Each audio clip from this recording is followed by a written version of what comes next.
देखिए पिछले वीडियो में मैंने आपको पाइथागोरस थ्योरम के बारे में बताया था। इस थ्योरम में मैं आपको एक बीपीटी, जिसको बेसिक प्रोपोर्शनलिटी थ्योरम कहते हैं, थेल्स थ्योरम कहते हैं, तो ऐसी थ्योरम के बारे में मैं आपको बताऊंगा। इसके ये केवल वीक स्टूडेंट्स के लिए है, इसको वीक स्टूडेंट्स देखें।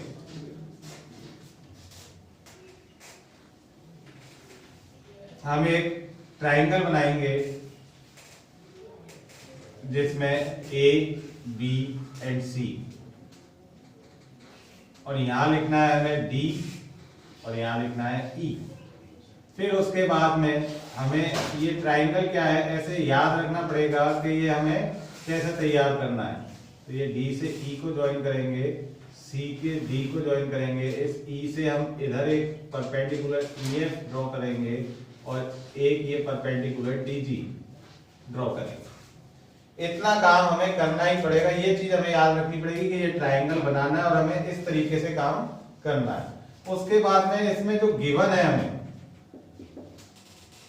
वो केवल इतना है कि डीई है वो पैरेलल है बीसी के। ये जो लाइन है वो इसके पैरेलल है। पैरेलल आपने देखा होगा, जैसे रेल की पटरियां अगर नहीं देखी हो तो आज रेलवे ट्रैक जाके देख लेना कि पैरेलल लाइन कैसी होती है। तो एक ही डिस्टेंस से चलती है, उनको पैरेलल लाइंस बोलते हैं। तो ये डीई है वो बीसी के पैरेलल है। अब आपको जो इसमें प्रूव करना है वो एडी अपॉन डीबी, क्या करना है, AD upon DB is equal to AE upon EC. AE upon EC ये आपको प्रूव करना है। तो इसके अंदर हमने जो कंस्ट्रक्शन की थी, क्योंकि पहले तो अपने पास केवल ये एक ट्राइंगल था जिसमें डीई पैरेलल थी बीसी के, ये मैंने एक साथ ही कर दी इसमें, जो कि आपको लिखना पड़ेगा। यहाँ पर लिख लेंगे आप कि आपने ड्रॉ किया है जो भी लाइन है ईएफ है वो बिजली गिरा रही है किसके ऊपर, एबी के ऊपर, और ये जो आपकी है डीजी इसने बिजली किसके ऊपर गिराई है, एसी के ऊपर। अब आपने उसके बाद क्या किया था, ये और ये लाइन भी ज्वाइन की थी, तो यहां पर भी आप लिख देंगे ज्वाइन बीई एंड सीडी, आपने ये ज्वाइन कर दिया। इसके बाद अब हम देखेंगे ये प्रूफ कैसे होगा। तो आपको कुछ नहीं करना है और बहुत कुछ हो जाएगा। देखो आपके बिना कुछ किए बहुत कुछ हो रहा है, और वो देखो कैसे होगा। पहले आप ये जो है ना एडीई, यहां से पहले लिखेंगे एआर होता है एरिया, वैसे आप एयर समझ सकते हैं इसको, और ट्राइंगल लिखना है आपको। पहले आपने लिख लिया एडीई, फिर देखिए इस साइड पर जो ट्राइंगल बन रहा है दूसरा कौन सा बन रहा है, बीडीई, तो आप दूसरे नंबर पे लिखेंगे ट्राइंगल बीडीई। तीसरे नंबर पे आपको कौन सा ट्राइंगल दिख रहा है, दोबारा अब इधर वाली साइड पे आ जाएंगे हम, तो भी हमें ये ऊपर वाला ही ट्राइंगल लिखेगा और इसका हम नाम क्या लिख देंगे, एडीई।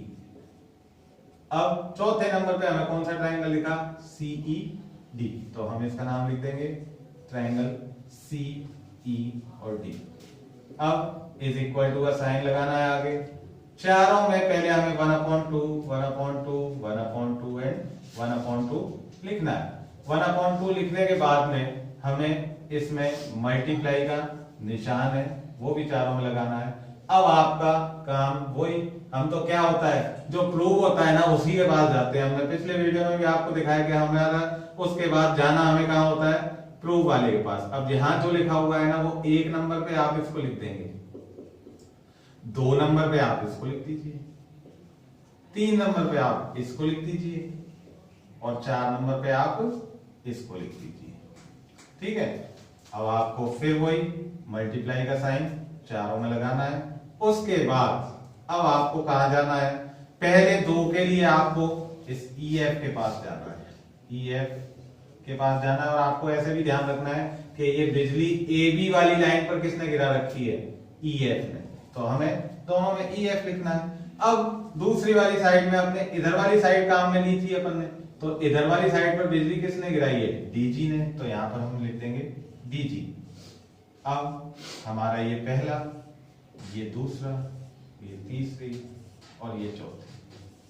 इसके बाद क्या है, एक्चुअल में तो ये बहुत ही क्रिटिकल कंडीशन आ जाती है कि इसके करने के बाद हम क्या करें। तो बस हमें कुछ नहीं करना है कि ये नीचे हमें जो भी लाइन अपने को रेलवे ट्रैक दिया हुआ था उस रेलवे ट्रैक पे जो आपके दो ट्राइंगल बन रहे हैं उन दोनों वो दोनों क्या होंगे इक्वल, क्योंकि रेलवे ट्रैक के बीच में डिस्टेंस क्या रहती है, इक्वल रहती है, इसलिए हम क्या करेंगे इन दोनों की डिस्टेंस के साथ साथ इनके एरिया को इक्वल कर देंगे और हम यहां लिख देंगे कि area of triangle BDE is equal to area of triangle CED, और इसके आगे इसका रीजन भी लिखना होता है कि between same base and same parallels. समझ गए आप? तो ये इक्वेशन आप नंबर 5 ले लेते हैं।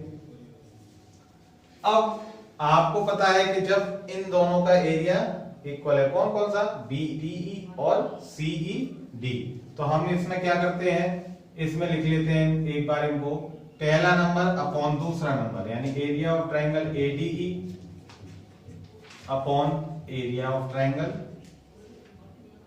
BDE, फिर वही इज इक्वल टू का निशान लगाते हैं, फिर तीसरे वाले को लिख देते हैं triangle area of triangle ADE, और फिर चौथे वाले को लिख देते हैं एरिया ऑफ ट्राइंगल CED। लिख दिया। इससे ऊपर आप लिख देंगे फ्रॉम इक्वेशन 5, क्योंकि इस 5 के होने से वजह से ये दोनों तो इक्वल थे और ये दोनों इक्वल हैं, यानी ये दोनों इक्वेशन आपस में इक्वल हो जाएंगी। अब हम इनकी वैल्यू जो है वो यहां से पुट कर देंगे इनके अंदर। इसकी जगह लिख देंगे 1/2 इंटू AD इंटू EF,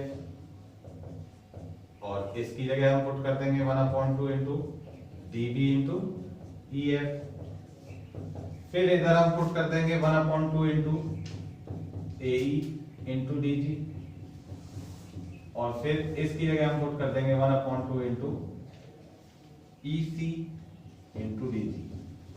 अब देखिए जो एक सा है उसको कट कर देंगे, 1/2 से 1/2 कट, EF से EF कट, इधर DG जो डंकी गधा होता है, होता है ना डंकी गधा होता है, उसको हम कट कर देंगे।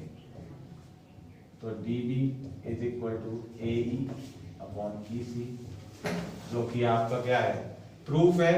आप इसके बाद हैंड प्रूफ लिख के और खुशी से अपने 3 या 4 मार्क्स प्राप्त कर सकते हैं। ये थ्योरम 4 या 3 मार्क्स की आती है।